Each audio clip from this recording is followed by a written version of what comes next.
കാലാകാലങ്ങളിലായി നിന്നു പോകുന്ന ആചാരക്രമങ്ങളെപ്പറ്റി അത് മാറ്റിമെടുക്കണമെന്നാണ് എൻ്റെ ഇത് പറയുന്നത്. ഇത് മനുഷ്യന്റെ വിശ്വാസികളുടെ അവകാശമല്ല. മുഖ്യമന്ത്രി ഇതിനെ സപ്പോർട്ട് ചെയ്തിട്ടുണ്ട്. അദ്ദേഹം ചെയ്യാൻ പാടില്ല. എല്ലാവരെയും കൊണ്ട് ഉടുമ്പു വിളിക്കുന്നു. ഓരോ ക്ഷേത്രത്തിനും ഓരോ വിശ്വാസമുണ്ട്. അത് ഹിന്ദുവിൻ്റെ ആകട്ടെ, ഹിന്ദുവിൻ്റെ പല വിഭാഗത്തിൽപ്പെട്ടവർക്കാകട്ടെ ഉണ്ട്. ആ വിശ്വാസമുണ്ട്. ഓരോ ക്ഷേത്രത്തിൽ ഉടുപ്പ് ഇട്ട് കയറാനുള്ള ക്ഷേത്രമുണ്ട്. അതുകൊണ്ട് ഇവരൊക്കെ ഈ വലിയ കണ്ടുപിടുത്തം നടത്തുന്നതിന് മുമ്പ് എത്രയോ വർഷങ്ങൾക്ക് മുമ്പാണ് ഈ താഴേക്കടയിലുള്ള ആളുകളെ ക്ഷേത്രപ്രവേശനത്തിന് അനുവദിച്ച് ഇവിടെ ഈ ഭൂമിലിരിക്കുന്ന ഒരു ക്ഷേത്രം, ഭദ്രകാളി ക്ഷേത്രം, അന്നത്തെ പത്മനാഭന്റെ ക്ഷേത്രം, മുസ്ലിം സമുദായങ്ങളുണ്ട്. വസ്ത്രധാരണത്തിലായാലും മറ്റുള്ള കാര്യത്തിലായാലും ഒക്കെ ഓരോ നടപടിക്രമങ്ങളുണ്ട്.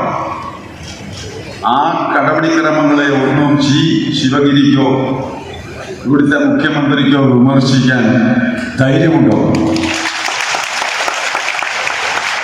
ഇല്ല.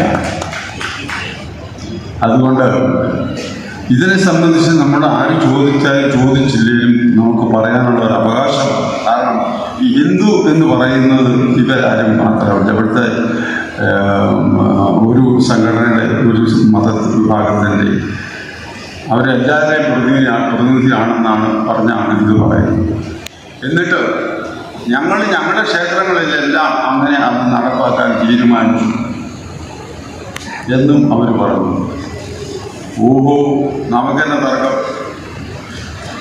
അവരുടെ ക്ഷേത്രങ്ങളിൽ ഈ പറയുന്ന രീതിയിൽ ഒരു ഷർട്ട് ഇട്ട് കയറണമെന്ന് അവർ തീരുമാനിച്ച് നടന്നോട്ടെ. നമ്മളിതിനെ എതിർക്കാൻ പോകുന്നു.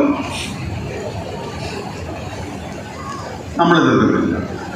ആ ക്ഷേത്രങ്ങളിൽ പോകണമെന്ന് ഏതെങ്കിലും നായർക്കോ അല്ലെങ്കിൽ മറ്റ് അതല്ലാത്ത ഒരു സമുദായം, ഈ ഹൈന്ദവ സമുദായത്തിൽപ്പെട്ടവർക്ക് ഉദ്ദേശമുണ്ടെങ്കിൽ അവർ ഷർട്ട് ഇട്ടുകൊണ്ട് തന്നെ പോകും.